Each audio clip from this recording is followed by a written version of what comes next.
তারা প্রাইভেট প্রতিষ্ঠানগুলো বাংলাদেশে আনাচে কানাচে অসংখ্য মেরিন একাডেমি নামক প্রাইভেট প্রতিষ্ঠান তারা পরিচালনা করতেছে।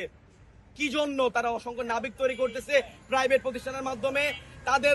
তাদের যে লিয়াজুক, তারা যে একটা চক্র এখানে কাজ করতেছে সেটা আজকে দেখানোর বিষয়। আপনারা জানেন যে যমুনা টেলিভিশন 2016-15 সালের মে মাসে একটি প্রতিবেদন করে টিম 360 ডিগ্রির জাহাজে আদার ব্যাপারী।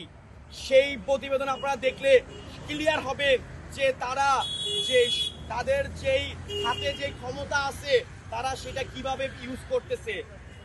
সর্বোপরি আপনাদের কাছে আমাদের দাবি হলো, আমরা কারো কাছে চাকরি চাচ্ছি না, কারো কাছে খাবার চাচ্ছি না, কারো কাছে কোনো ইস্যু নিয়ে আসি নাই, কোনো প্রস্তাবনা দিচ্ছি না।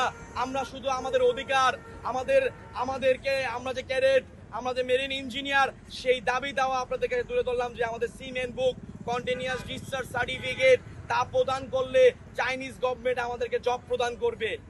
বাংলাদেশ গভর্নমেন্ট থেকে আমরা জবও চাচ্ছি না। তাহলে একটি দেশের সরকার, একটি দেশের মন্ত্রণালয়, বৈদেশিক কর্মসংস্থান মন্ত্রণালয় আমাদেরকে দক্ষ করার জন্য বিদেশ পাঠিয়েছে। আপনারা জানেন একটি দেশ তখনই ডেভেলপ হয়, তখনই তার চূড়ান্ত সফলতা আসে যখন তারা তাদের জনশক্তিকে কর্মশক্তিতে রূপান্তর করে তার থেকে রেমিটেন্স থেকে শুরু করে দেশের জিডিপিতে যেন তারা হাত রাখতে পারে, তার মাধ্যমে দেশ ডেভেলপ হয়। দেশ ডেভেলপ হয় না শুধু দু একটা চেয়ার এদুর বদল করলে। আমি চাচ্ছি এই 5ই আগস্টের পর এই দেশ পুনরায় এই দেশ স্বাধীন হয়েছে বলে আমি বিশ্বাস করি। সেই বিশ্বাসের দাবি থেকে মুগ্ধ এবং যারা হাজার হাজার স্টুডেন্ট রক্ত দিয়েছে তাদের রক্তের বিনিময় যদি আজকে এই দেশ আবারও সেই দুর্নীতিগ্রস্ত শিকার হয়, তাহলে আর আমার কিচ্ছু বলার নাই।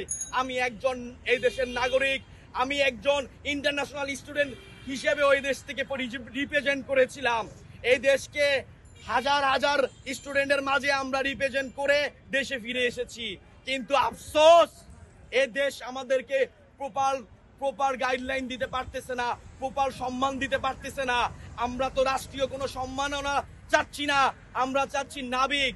আমার যৌক্তিক দাবি তুলে ধরছি, আমাকে নাবিক হিসেবে স্বীকৃতি প্রদান করার জন্য জাস্ট একটা ছাড়পত্র যার নাম সিডিসি, সিমেন ক্যাডেট সিডিসির মিনিং কন্টিনিউয়াস ডিসচার্জ সার্টিফিকেট, যেটাকে নাবিক বই বলেও আপনারা বুঝতে পারবেন।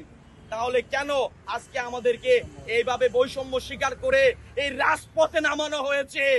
আমরা কি রাজপথে নামার জন্য বাইরে গিয়েছিলাম? আমরা কি রাজপথে